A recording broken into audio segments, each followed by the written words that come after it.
Okay, so we're gonna pick up where I left off. I know I'm in a different outfit. It's because it's a different day. It's chapter 12 is super long. Okay, so we left off with, if I ever write something I'm proud of, I'll let you read it. But I like bad poetry, I said. Please don't make me share my dumb poems with you. Reading someone's unfinished poetry is like seeing them naked.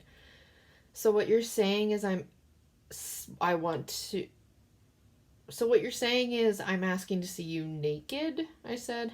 No, they're just stupid little things. I want to hear one. Okay, like last year, I wrote one called Last Ducks of Autumn. And it goes, the leaves are gone, you should be too. I'd be gone if I were you, but then again, here I am, walking alone in the frigid dawn. I quite like that, I said. I like short poems with weird rhyme schemes because that's what life is like. That's what life is like, I said, trying to get his meaning. Yes, rhymes, but not in the way you expect. I looked over at him. I suddenly wanted Davis badly enough that I could no longer care why I wanted him. Whether what wanting him was capitalized or lowercase, I don't know. And I don't really know what I meant by that. But I reached over, touched his cheek with my cold hand, and kissed him. I felt his hands on my waist, and he said, huh. I smirked at him. I liked feeling powerful like this. Got any other poems? I've been trying to write just couplets lately. Like nature stuff. Like the daffodil knows more of spring than roses knows of anything. Yep, that works too. And I kissed him again. Um...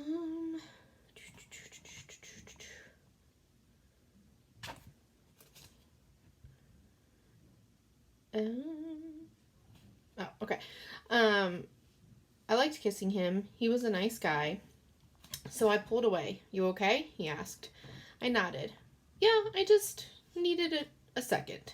I sat up, turned away from him, pulled out my phone, and searched.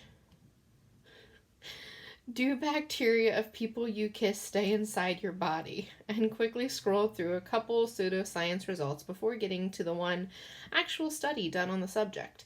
Around 80 million microbes are exchanged on an average per kiss, and after 6-month follow-up, human gut microbiomes appear to be modestly but consistently altered.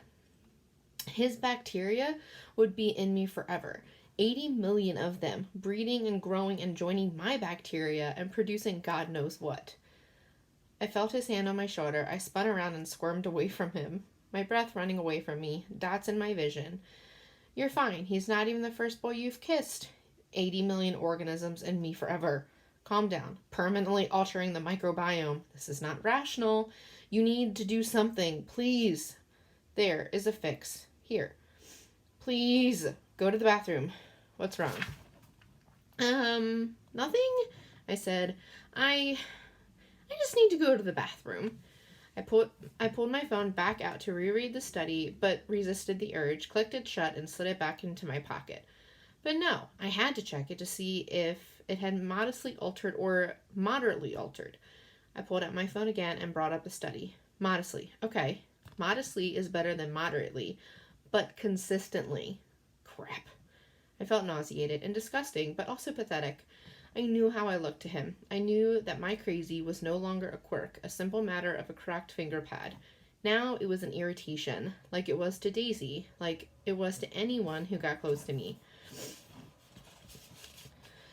I was cold, but started to sweat anyway. I zipped my jacket up to my chin as I walked toward the house. I didn't want to run, but every second counted.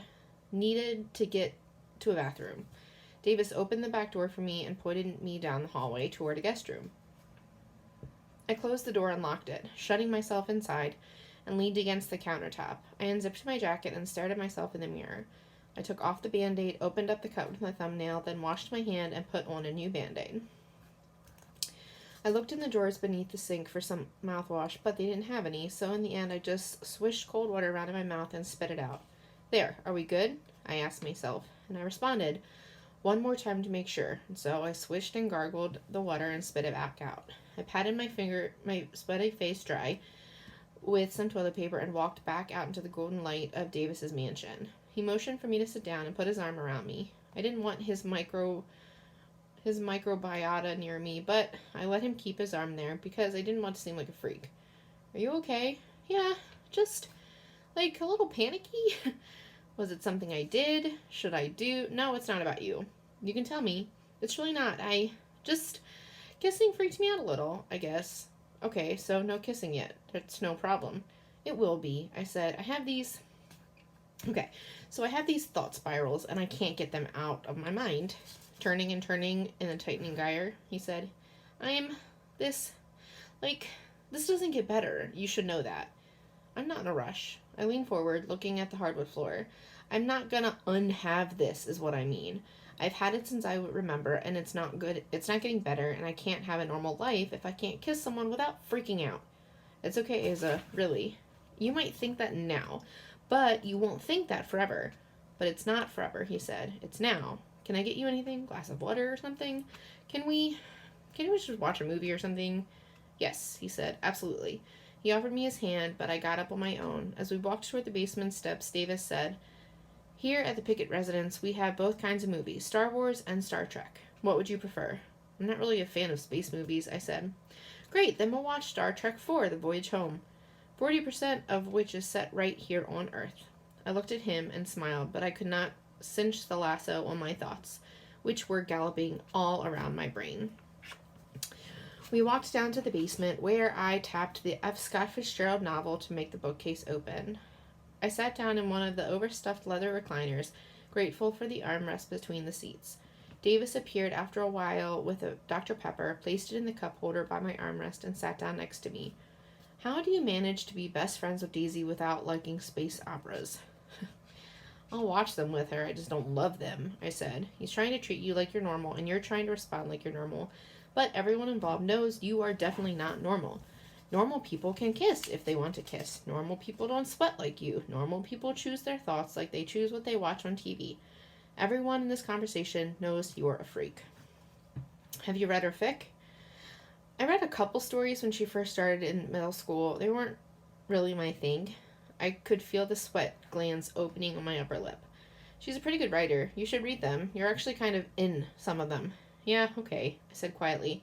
And then at last he pulled out his phone and used an app to start the movie.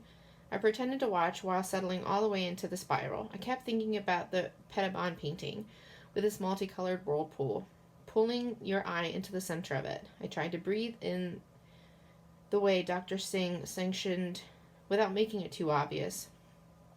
But within a few minutes, I was sweating in earnest, and he definitely noticed because he'd seen the movie 100 times, so he really was only watching it to watch me watch it. And I could feel his glances over at me, and even though I had my jacket zipped, he obviously had noticed the mad, wet mustache on my sopping upper lip.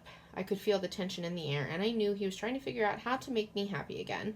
His brain was spinning right alongside mine. I couldn't make myself happy, but I could make people around me miserable. When the movie ended, I told him I was tired because that seemed the adjective most likely to get me where I needed to be, alone and in my bed. Davis drove me home, walked me to the door, and kissed me chastely on my lips. As I stood on my doormat, I waved to him. He backed out of the driveway, and then I went into the garage, opened Harold's trunk, and grabbed my dad's phone because I felt like looking at his pictures. I snuck past Mom, who was asleep on the couch in front of the TV. I found an old wall charger in my desk, plugged in Dad's phone, and sat there for a long while, swiping through his photos, scrolling through all the pictures of the sky split open by tree branches. You know you've got those on the computer, Mom said, gently behind me. I hadn't heard her get up. Yeah, I said. I unplugged the phone and shut it off. Were you talking to him? Kinda, I said. What were you telling him? I smiled. Secrets. Ah, I tell him secrets too. He's good at keeping them. The best, I said. I'm really sorry if I hurt Davis's feelings, and I've written him an apology note as well. I took it too far, but I also need you to understand. I waved her away. It's fine. Listen, I gotta change. I grabbed clothes and then went to the bathroom, where I undressed, towed off the sweat, and then just cooled down in the air. My feet cold against the floor. I untied my hair, then stared at myself in the mirror. I hated the sweat. It disgusted me.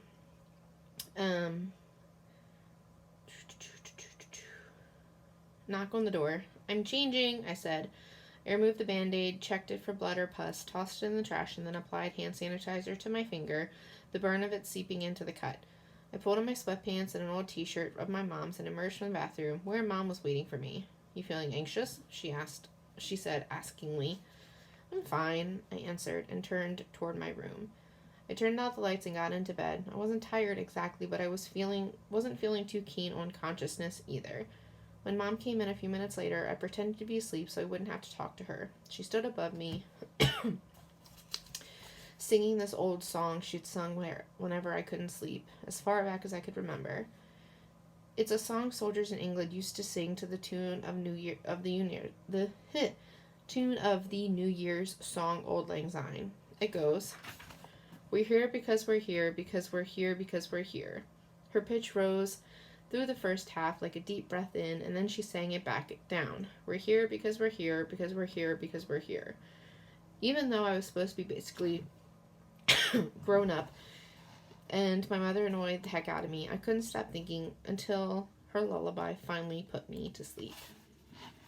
Okay, so that was chapter 12. This is a very long chapter, so I had to break it up, but I will be posting both on this post.